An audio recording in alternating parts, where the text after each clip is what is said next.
second new award that was just created is a Lifetime Achievement Award for the SIGecom community. The award recognizes outstanding individuals who have made significant and long-lasting contributions to the field of economics and computation, influencing and setting direction for decades of research. This is the inaugural prize, and the committee consists of Amos Fiat, Paul Milgrom, and myself, with me chairing it. And we found that the two people who really started this have to somehow share the award, and we're arguing that there should be two of them, Noam, Nisan, and Christos Papadimitriou, and we only have a single citation for the two of them for groundbreaking work that inspired vast community and led to the creation of field of economics and computation. And I hope you guys agree that their work and their early work in, I don't know, 99, pre-2000, is really what created this whole community here. So we owe them a lot of thanks, and I don't want to cheat any more of the 15 minutes that Noam has to tell us his view. So thank you, Eva.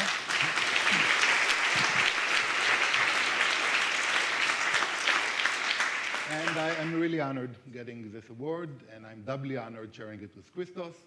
And I'm triply honored being part of this really amazing scientific community that sometimes we are just part of it, and we don't really appreciate how really amazingly nice and good this scientific community is.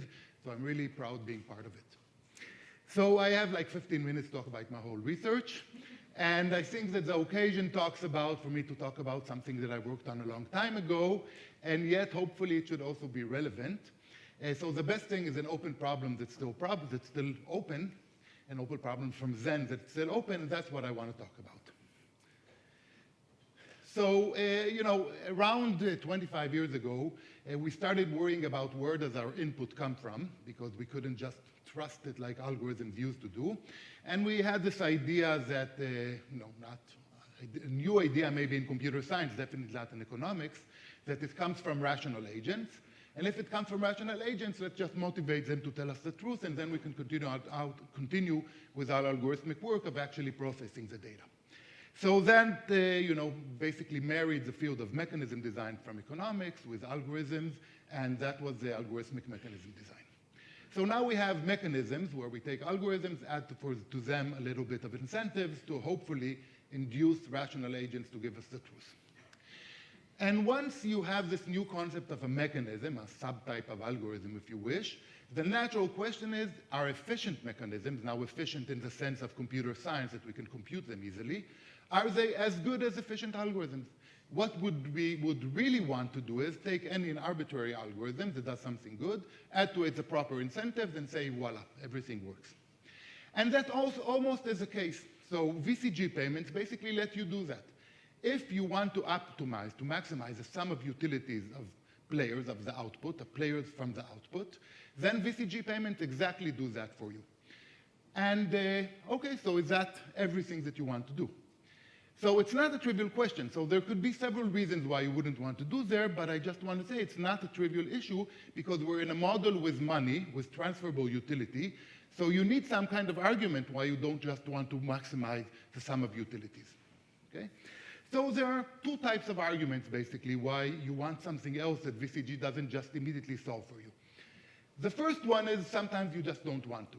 So for example, in the situation of scheduling, sometimes you worry about the last finishing job for like system-y type reasons, and then you don't really worry about the sum of utilities, but on the worst utility, if you wish, the worst running time. And for these kind of questions, there was an open problem that Amir Ronen and me put out in our first paper on the subject, that basically said, okay, efficient algorithms can do a pretty good job of actually solving this problem, at least the two approximation. And as Michal said, approximation is the new everything, so this is good. Can mechanisms do the same? Okay, so now we can't just use VCG, and we didn't know, and we conjectured that they couldn't. And after only 25 years, finally, now it's a theorem by Chrysodoulos, Koutoupias, and Kovacs, really just from this year, that indeed mechanisms are much worse than algorithms. They can't do anything for this. So VCG does not let you solve these kind of problems. So this is one type of open problem, if you wish, one type of gap between efficient mechanisms, and efficient algorithms that was just solved. What I want to talk in this talk is the second reason why you can't do it, the second reason why you may want to optimize, you may want a mechanism that doesn't optimize a sum of utilities, and that reason is that you really do want to maximize the sum of utilities, but you can't. As we know in computer science, you usually can only approximate things. So, and the main problem is that if you just have an approximation algorithm rather than exact optimization algorithms for sum of utilities, which is a common and reasonable goal, then you can't just put VCG payments onto it. Generally speaking, it does not work. You do not get an incentive-compatible mechanism. So that's the second kind of problem. And probably the most famous questions of that flavor are those of combinatorial auctions. So we're in so this is like the point of view that we had like 20 years ago. We have valuations by people, so we have M items. Each user, each player has a valuation from giving a value to every subset of the items, and we just want to maximize the sum of utilities. Okay, but we can't really, because it's going to be a computationally hard problem. And I'm going to focus in this talk about 3 variants of this problem. The first one is a completely general variant. You can have any arbitrary monotone valuation. The second version is now the valuations are restricted to be submodular, which is sort of a nice intermediate class. And the third variant is a symmetric case, like sometimes called the multi-item auction, where there everything is like exponentially smaller. So really, we want to be efficient in the log, in the amount, in the size of the number of items, and how the description of a number of items, that is in log the number of items, rather than the number of items. And for each one of these 3 cases, there is a gap between what we know algorithmically and what we know in terms of incentive-compatible mechanisms. So for general valuations, algorithms can do a square root of m approximation, but we don't know any efficient mechanism that's better than almost linear. For submodular, we can do a constant approximation. The exact constant depends on some details of the model, and we don't know any mechanism that's better than square root of n. And for the multi-unit case, we can do an FP task, but we don't know better than a 2 approximation. For each one of these examples, you can think of other classes. There are other classes there, and typically the same kind of phenomena happens. There's a gap between what you can do algorithmically and what mechanisms can do. And the question is there really a gap? So one thing that I want to get out of the way before I continue is, it's not completely clear how do you provide the valuations to the algorithm, and there are various approaches for that. You can actually find some kind of bidding language, a succinct way to describe a complex valuation. You can talk about like a black box kind of thing, where you have a valuation represented as a black box that can answer queries for you. And of course, these 2 approaches, you may get somewhat different answers according to your bidding language, according to the queries. Generally, the questions are, a general enough bidding language, a general enough family of queries. And to be precise, we can talk about a completely general family of queries, which is captured by a communication complexity model. That is, any question or query about evaluation, you can just ask and get it. So everything that I continue to say is going to be more or less the same for each one of these models, as long as the first ones are general enough. But if you want to fix on one particular model, just consider the communication model. Okay, so this is the question. So what do we know? And by the way, I should say I don't have actual references here, but almost everything that I'm talking about, what we know, is not what I did, but other people did, probably mostly Shachar Dubzhinsky, but many others as well. Okay, so first of all, I just want to get something out of the way. Here are like 2 easy cases, and they're not easy in the sense that they're trivial. Each one of the lines in this slide has like a sequence of papers getting it, but it's easy in the sense that we know that basically for these 3 classes at least, mechanisms are essentially as good as algorithms. So if you only have single parameter mechanism design, that is just one number, you can basically use Meyerson and not just VCG, then essentially you can do everything as well as you can do algorithms. Okay? Again, not trivial, lots of work, but that is true. If you allow yourself randomization, then again, you can essentially do anything that algorithms could do with randomized mechanisms. Of course, you can see that the log m cubed is not the right answer, but for our purposes, I'm thinking about it as 1. So it's good enough. Okay, so there are a little bit of open problems there, but basically we know if we allow ourselves randomizations or have a single parameter, things are good.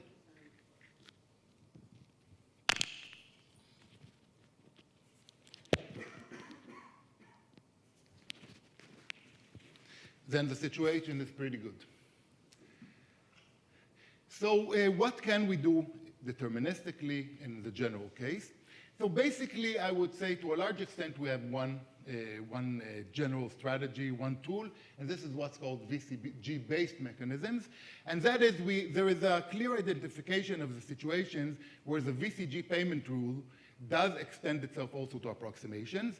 And that's basically exactly when the algorithm completely maximizes over some sub-range of the output. I'm done. Okay. So essentially, all the bounds that I had before of what we know how to do with mechanisms came from these types of VCG-based mechanisms. Okay?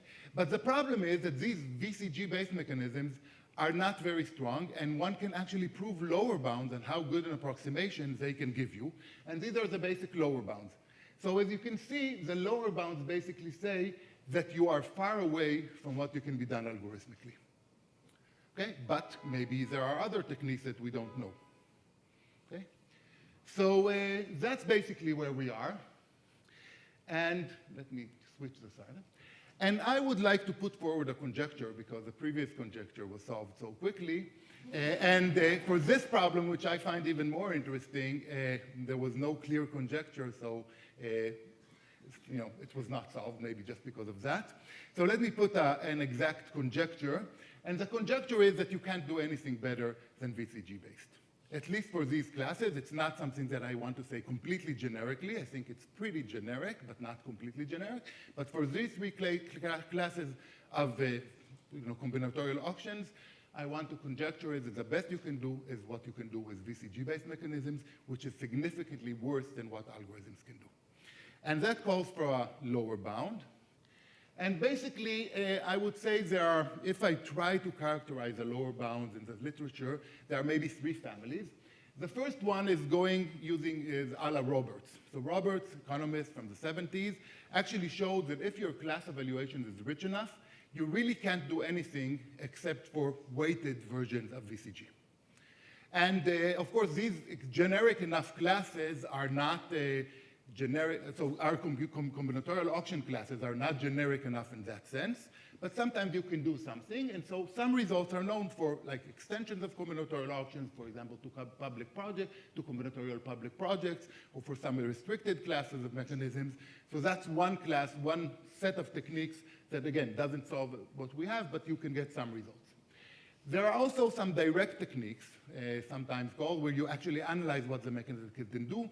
This is usually works only for very restricted types of queries, basically valuation queries, and sometimes you get some results there. And probably the most spectacular result along these lines is if you only have value queries, then the submodular case, you can't do anything. There's a real gap.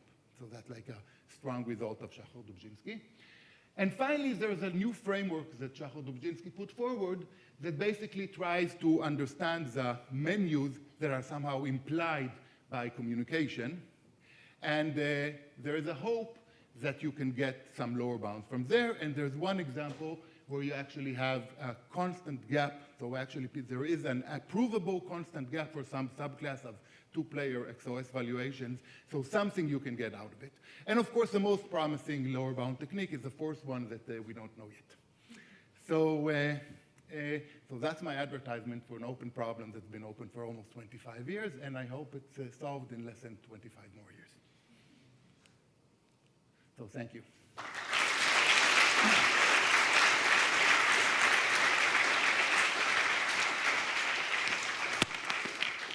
Thank you, Noam. That was a really great talk.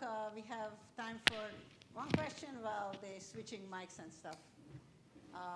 Questions?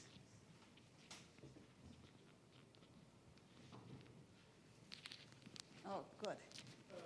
So, about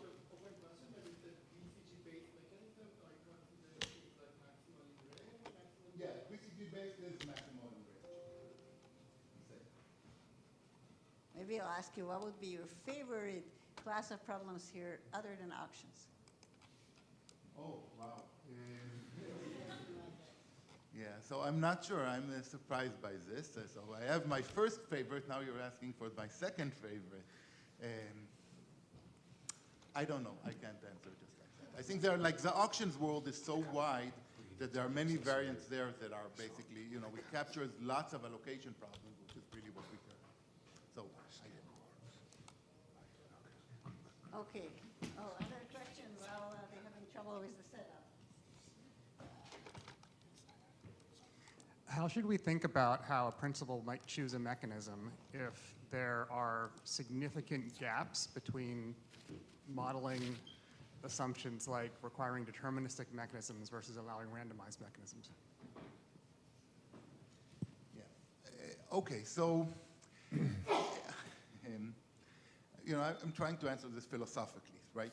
So the ways that, I think that the problems that I refer to this here are really the problems, the way that we looked at it 20 years ago, where we had a very simple model, and we want to understand this simple model, even though we knew that reality was much more varied.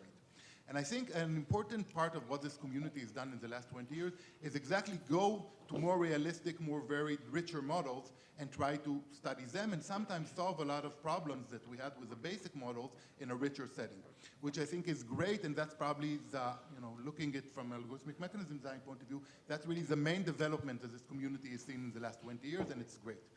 But but this talk wanted to actually say, let's go back to the very basic model, just try to understand it scientifically.